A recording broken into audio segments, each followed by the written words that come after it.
Another headache for Steven Matz, who came off the injured list himself, but did not fare well, and the Braves pounded the Mets 15-2. Different story last night, a much-needed fine start from the rookie David Peterson. 6 innings, he allowed just 1 run. Robbie Cano had a big night with 3 hits. Peterson left after 6, and then the Mets extended their lead. Back-to-back home runs by Smith and Cano in the 8th, and the Mets had themselves a 7-2 win. And as a result, they are still alive. A game and a half out of a postseason berth, but they have to pass 3 teams in order to get there.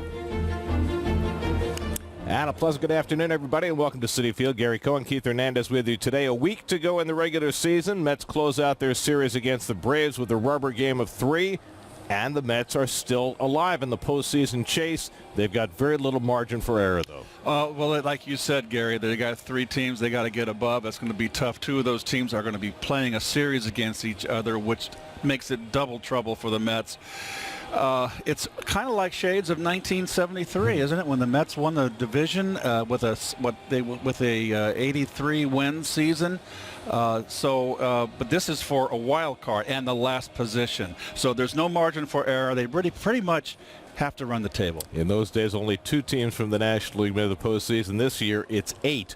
Rick Porcello gets the ball for the Mets today, hoping to back up what David Peterson did last night. Well, he's on a 4-game losing streak, and his last 7 starts hasn't had a win. That's going back to August 5th. But he's pitched so much better. He's been victimized by big hits, 2-out hits. Home run last time out really hurt him. But he's looking to get his 2nd win of the season. This is his 350th career start. Highly touted right-hander Kyle Wright finally got his first big league first 2 games of this series, including home runs in each game by Travis d'Arnaud. The former Met is now homered in 3 consecutive games against his old team. Quite a force to be reckoned with for Rick Porcello this afternoon. And there is Mr. Porcello and his Toyota numbers, coming off a loss at Philadelphia where he gave up the home run. Was pitching a good game. It was really a shame. But he hasn't won. His only win was back on August 5th. Ronald Acuna leads off. 2 for 6 in this series. Porcello's first pitch is fouled back, and we're underway. Acuna, Freeman, and Ozuna for the Braves, who struck out 15 times last night. The first 10 against David Peterson, who became the first rookie to strike out double digits for the Mets since Noah Syndergaard in 2015. Well, that was the best. Year is complete.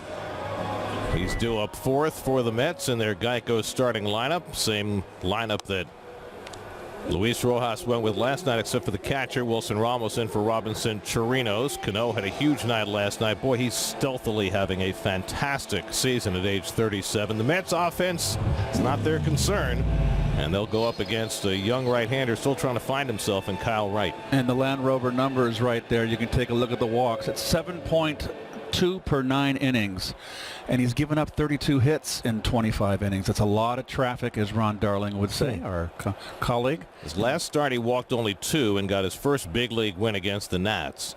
Brandon Nimmo leads off and takes a strike. Last night, the starter for the Braves, Ian Anderson, who had been superb up until last night, walked the first 3 Met batters. And